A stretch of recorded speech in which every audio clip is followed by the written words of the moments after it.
Admit it. We've all been there. We bought a cheap piece of junk guitar where the Tune-O-Matic bridge moves back and forth and kills our consistency and our intonation. We're going to fix that for under $1 and under 10 minutes.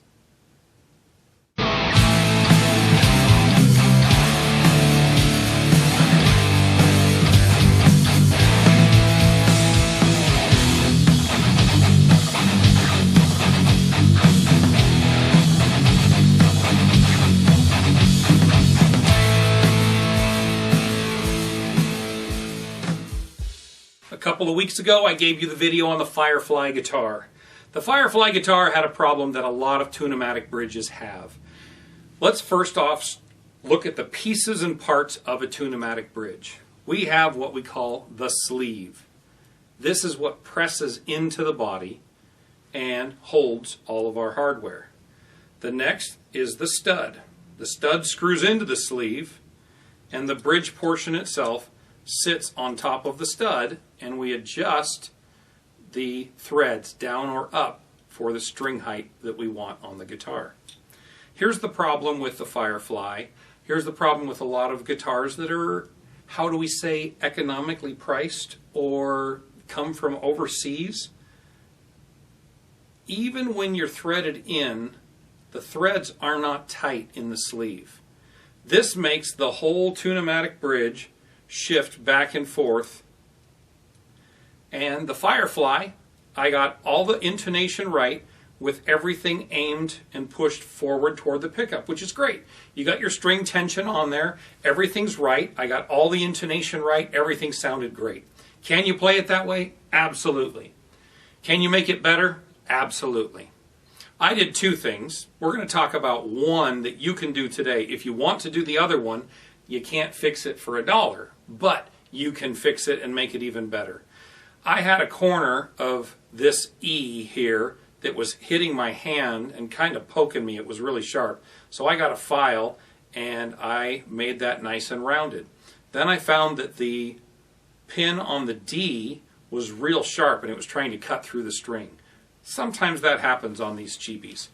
I went and got all parts from my local music shop that has the little rollers. It's the same bridge. You can get it in all the different shapes and sizes. You can get it in all the different finishes. I got mine in chrome so everything matched. I'm going to show you some pictures at the end of the video what it looks like on the Firefly. I got the one with the rollers. So that added $20 to my purchase. But we're going to show you how to fix this for only $1. We've got the sloppy threads. We're going to go, you can get it on Amazon, you can get it all over online, you can get it on eBay, you can get it from your Ace Hardware, from your Lowe's, or even your Walmart.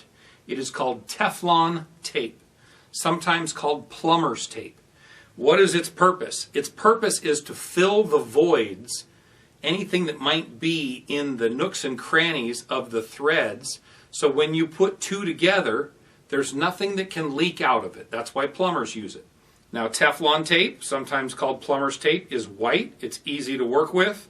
It's not super strong, so when you get an edge that's all messed up, just rip it off.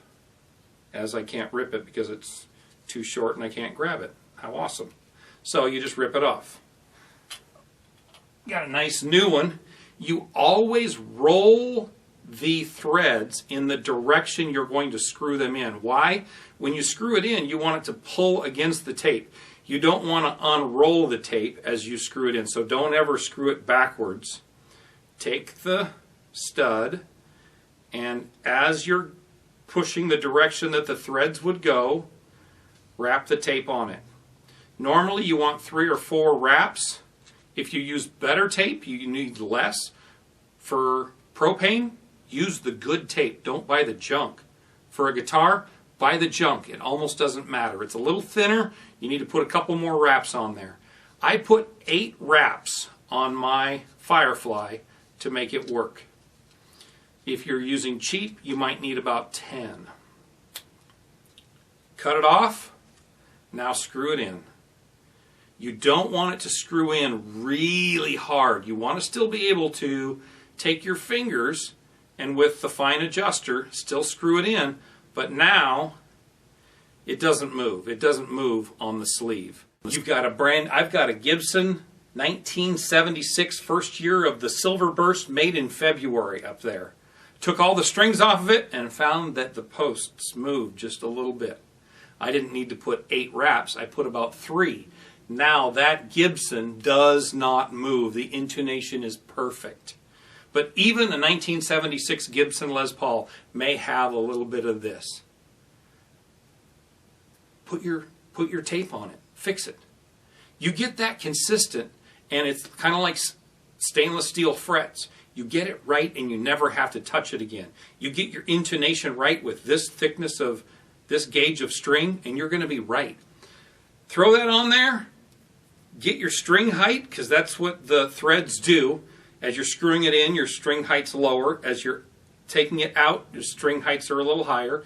Get your string height set, and you're going to realize, whoa, now it's not moving all over on me. Now when I get the intonation right, it's going to be right.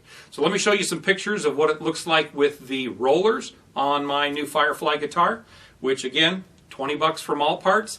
I've seen it a little cheaper on Amazon, but I like to shop with my guitar store here in town, and I like parts that I know where they come from, and I like supporting the local music scene. So that's it. That's how you fix it. You get that right. You get it to where the intonation is perfect. And what can you do? You can keep on rocking.